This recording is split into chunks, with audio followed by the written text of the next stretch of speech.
So, ito yung example dun sa libro ni Valix ng Conceptual Framework and Accounting Standards. Okay. So, ito units, unit cost, and total cost. So, beginning, January 1, meron kang 800 units. So, ang unit cost niya ay 200. So, ang total cost ay 160,000. So, noong January 8, nagkaroon ka ng sales of 500 units. Okay. Then, nung January 18, nagkaroon ka ng purchases of 700 units at 210. So, ang total cost niya ay 147,000. So, nung 22, nagkaroon ka ulit ng sales na 800 units. So, nung 31, meron kang purchases ulit na 500 units at 220.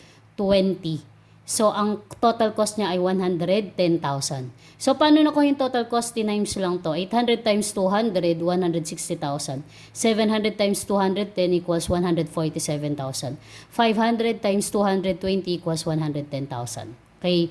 So, dyan, sinabi yung ending inventory. So, the ending inventory is 700 units. Okay. So, what if, class, kung hindi sa inyo binigay yung ending inventory? So, paano natin siya makukuha? Okay. So, using FIFO, weighted average, and LIFO, pare-pareho kung paano computein or paano makuha yung ending inventory. Okay. So, paano natin makukuha yung ending inventory? Para makuha natin yung ending inventory, so, kukuhanin mo lang yung units available for sale. Ile-less mo dun sa sales natin, kung ilang units yung naibenta natin or sold units. Okay? So, dyan, sa problem natin, yung units available for sale, paano makuha yan? Yung beginning inventory plus lahat ng purchases natin. Okay? So, dito, meron kang, ayun, beginning inventory of 800. Ayun yung 800. Okay, ito yon. Tapos, yung purchases natin na 700, ito yon. Okay, and yung purchases pa na 500, ito yon. So, ibig sabihin, ilang units yung pwede nating may benta. So, total niya ay 2,000 units. So, i-minus natin dun sa naibenta natin. Okay, so ito yung sold units natin. So, meron kang nung January 8, 500 units. Ito yon, ito.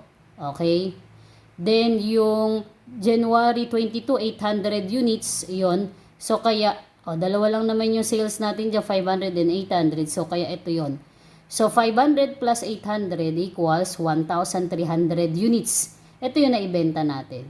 So, ilan yung units na pwede natin ibenta? 2,000. Ang naibenta mo, 1,300. So, ibig sabihin, ang ending inventory units natin ay 700 units. Okay? So, 700 units. Ano lang ginawa? Units available for sale minus sales. Ito, yung mga nandito, ito yung date lang yan. Okay? So, ito 1, January 1, January 18, January 31, tapos ito ay January 8 and January 22. Okay? So, ito, pag hindi given yung ending inventory, anong gagawin lang? Units available for sale minus yung sold units lang natin, yung naibenta natin. Okay? So, if ever na hindi siya given. Ito, sa pag-compute ng ending inventory units natin, pare-pareho lang yan kahit first in, first out, LIFO, or weighted average. Okay? So, yan yun. So, dito, sa problem, given na yung 700 units. So, pag tinanong sa inyo, paano or magkano yung cost ng ending inventory natin and yung cost ng cost of goods sold natin. Okay, using FIFO method. So, di ba may dalawang method tayo in recording purchases ng inventories natin. Okay, so di ba yung perpetual and periodic.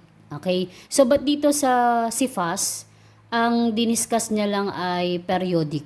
Okay, so yung i-discuss na lang muna natin ay periodic. Okay, so kasi pag intermediate accounting na yan, volume 1, dun sa part 1 ninyo ng FINA ko, yung intermediate accounting, so meron ng periodic and perpetual. Okay, so yung sa atin ngayon sa CFAS, ang i-discuss lang muna natin ay periodic. But pagdating sa first in, first out, kung periodic or perpetual man yung gamitin ninyo, ang ending inventory and yung cost of goods sold niya, kahit na periodic or perpetual, pareho lang ang lalabas. So, kung magkano yung ending inventory using periodic, So, ganun din ang ending inventory kapag ang ginamit nyo ay perpetual. So, ganun din sa cost of goods sold. Kung magkano yung cost of goods sold mo, kung ang ginamit mo ay periodic, so ganun din ang lalabas kapag ang ginamit mo ay perpetual. Okay? So, ito, dito, kuhanin muna natin yung ending inventory niya. So, nakuha natin yung 700 units, di ba? So, magkano yung cost nung ending inventory natin na to, 700 units. Kung mapapansin niyo, iba-iba yung cost nila. Okay, so ito, yung 800 units, 200 siya, ito 210, ito 220. So kaya merong first in, first out and a weighted average or LIFO. Kasi paano natin kukuhanin yung cost dyan, magkakaiba yung cost nila. So kapag first in, first out, ano sabi natin? Yung mga unang binili mo, siyang una mong naibenta. So kung yung unang nabili mo ay siyang una mong naibenta, so yung ending inventory saan manggagaling? Dito, sa dulo, sa huli mong naibenta. Ay, huli mong naibenta, huli mong pinurchase. Okay? So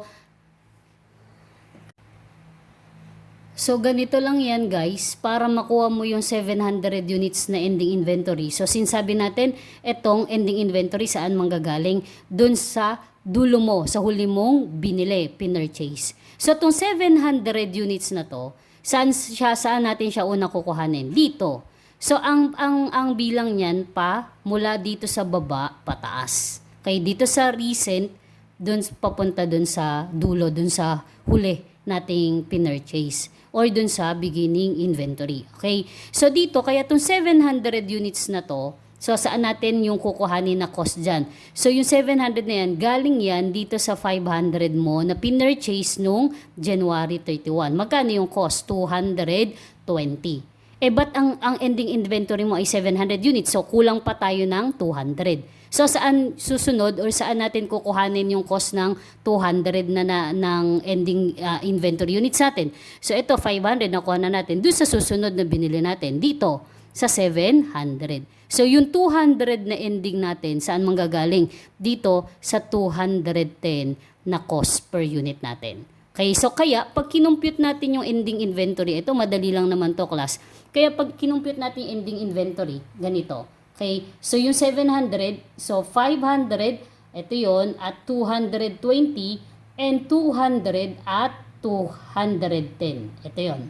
So kaya pag kinumpute yung ending inventory cost, using first in, first out ay 152,000. So 110 plus 42,000. So ulitin ko, pag periodic and perpetual, pag first in, first out, pareho lang sila ng cost ng ending inventory. Kung periodic or perpetual man yung gamitin. Okay? So nakuha? So pag ganyan, kahit naman hindi ka na mag-perpetual, kasi pag perpetual, yung merong pang stock card, isa-isa mong ilalagay yung mga na-receive mo, hindi yung na-issue mo. So kaya kung periodic or perpetual, kahit yung periodic na lang yung gamitin mo, ito yung shortcut. Mas madali. So, yung 700 nang galing dun sa recent na purchases. Okay? So, paano naman natin kukuhanin yung cost of goods sold under ng first in, first out. Okay? So, kapag cost of goods sold naman, so anong gagawin natin? Kapag first in, first out, so yung una mong binili, siyang una mong ibebenta. Okay? So, ilang bang units yung nabenta natin? 'Di ba? Ito yung sold natin, ilang units ang naibenta natin? Ito, 'di ba? 1,300. Ito 'yon. 500 tsaka 800. So, itong 1,300 na to, saan natin kukuhanin yung cost niya? Okay? So, since first in, first out, so sa una natin siya kukuhanin. Dito, sa una mong binili. Okay? So, yun yung kasing una mong maibebenta. So, kung 1,300, saan natin kukuhanin yan? Dito sa 800, o kulang pa, 1,300 eh. So, ibig sabihin, kulang pa ng 500. Saan natin kukuhanin yung 500 pa na binenta natin? Saan natin kukuhanin yung cost? Dito, kasi ito yung sumunod na purchases natin. So, 800 at 200 and 700 at and 500 at 210. So, yun yung shortcut ng cost of goods sold. So, ito yung shortcut ng cost of goods sold natin. So, kinuha lang natin yung cost nung 1,300 units na naibenta natin. So since first in first out, yung cost of goods sold na cost natin ay dito mo kukuhanin dun sa older prices. Okay, so ito 800 at 200, ito yon. Then 500 at 210. So ito yon. So ibig sabihin, ang cost of goods sold natin pag shortcut 265,000. Okay? Kasi yung long method, yun yung kapag nilagay na natin dun sa formula natin na beginning plus net purchases equals cost of goods available for sale minus ending inventory equals cost of goods sold. So kung hindi naman kayo nire-require ng statement, so pwedeng gamitin nyo na lang ay yung shortcut. Okay? So kapag long method, ito yon. Okay? So, pag long method, ito yung formula natin. Okay? So, paano makukuha yung 265? Beginning inventory, 160. So, ito yon. Beginning inventory natin, 800 at 200 equals 160. Then, plus purchases. Ano yung purchases natin? 257. Saan makukuha yun? 700 at 210, 147. And 500 at 220 equals 110. So, ang purchases natin, total purchases natin, 147 plus 110,000 equals 257. Ito yon. Okay? So, pag kinuha natin yung beginning plus purchases equals cost of goods available for sale. So, ito yung 417,000. So, cost of goods available for sale, 417. Less ending inventory. Magkano ba yung ending inventory na natin na nakuha natin kanina?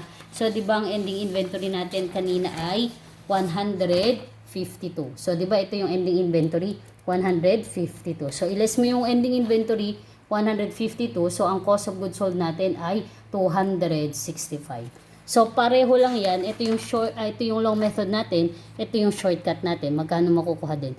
265. So, kung computation lang, kahit yung shortcut na lang para hindi na kayo matagalan. Kasi ang kukuhanin mo lang naman, yung unit sold, ilan yung naibenta natin. So, kukuhanin mo yung prices nung nandun sa unang na-purchase natin. So, from beginning, tapos sumunod na purchase, sumunod. Okay, so dito kasi pag long method, anong kailangan mo pang gawin dyan? Kailangan mo pang makuha yung ending inventory. Kasi ito, beginning and purchases natin, so given naman yan, di ba? So dito, pag ito, kukuhanin mo pa yung ending inventory. Kung nagkamali ka sa ending inventory, so panigurado, mali ka na sa cost of goods sold. Unlike na shortcut, di ba? Ito, kuhanin mo lang yung unit sold, so kuhanin mo lang yung nasa taas, yung mga unang prices. So, dito, 1,300, 800 times 200, tapos yung kulang pang 500, sa kuhanin mo doon sa 210. So, makukuha is 265. But, mas mainam na alam niyo yung long method and yung shortcut. Okay, so, hindi naman ganun kahirap siya tandaan. So, pwede niyong tandaan na yan. So, ganyan kapag first in, first out. Ulitin ko lang, periodic and perpetual, pareho lang ang lalabas. Okay,